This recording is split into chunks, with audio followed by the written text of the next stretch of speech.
Okay, so back to Freud. So that, now, a lot of what Freud saw was sexual pathology. Now, you might ask yourself, why?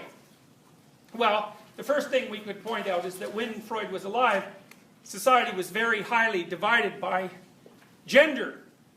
It was divided by gender roles, and men were authorities, and women were, by and large, subordinate, although that situation is more complex than a simple reading of history might lead you to conclude. So, for example, if you read Tolstoy's novels characterizing Russian society in the late 1900s, you find out that among the aristocratic women, and after all, only the aristocrats had power, there was plenty of power being exercised. The women essentially structured society. Men were involved in politics and they were involved in war, but women were setting up the social interactions that characterized the bulk of society in their groups and in their own interactions. So it's not clear who was doing what when. What is clear, though, is that in the Victorian times, sex was a lot more dangerous for women than it is now. And it's plenty dangerous now. A, there was no reliable forms of birth control. That's a big problem. And B, there was tremendous risk of syphilis. And syphilis, for all intents and purposes, was as bad, or is, as bad or worse than AIDS. Now, it's controllable now, but it wasn't controllable then. And syphilis could also be passed on to children. And it was a neurological disease that could take virtually any form. So it was a real terror for European society.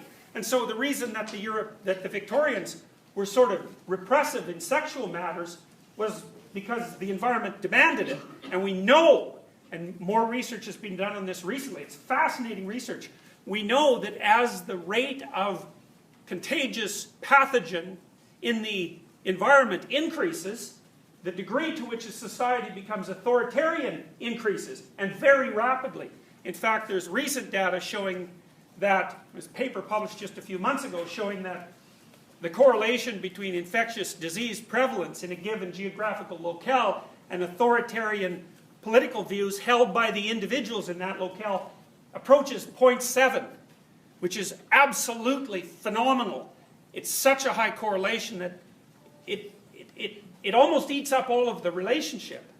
And so as the risk of infectious disease rises, people become less and less tolerant in their views on interpersonal behavior. And a lot of that's going to be associated with sexual behavior because that's a very good vector for the transmission of disease.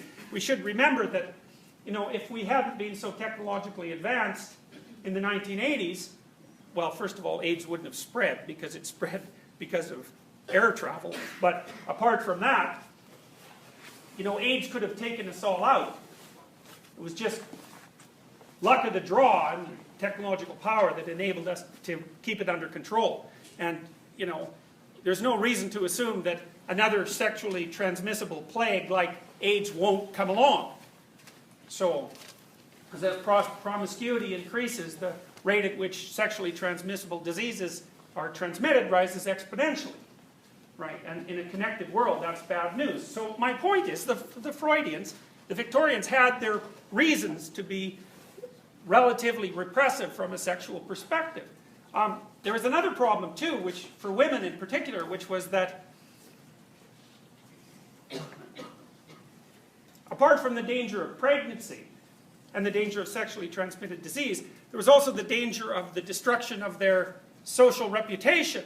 And so if a woman got a reputation for promiscuity at any level, the probability that she was going to be tossed out of her sociological niche into some god-awful life of prostitution, for example, was really quite high.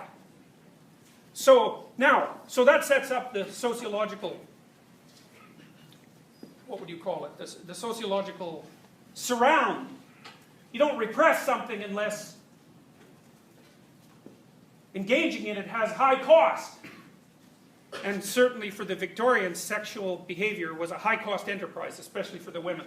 And so Freud,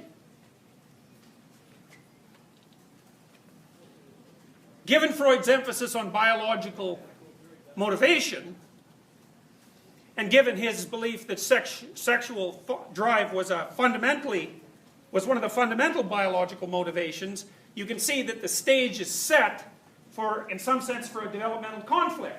Now, the conflict's already there. When you're a child, say, of 11 or 10, you exist in a world where the demand or even the desire for engaging in sexual behavior is low. But as soon as puberty kicks in, things change dramatically.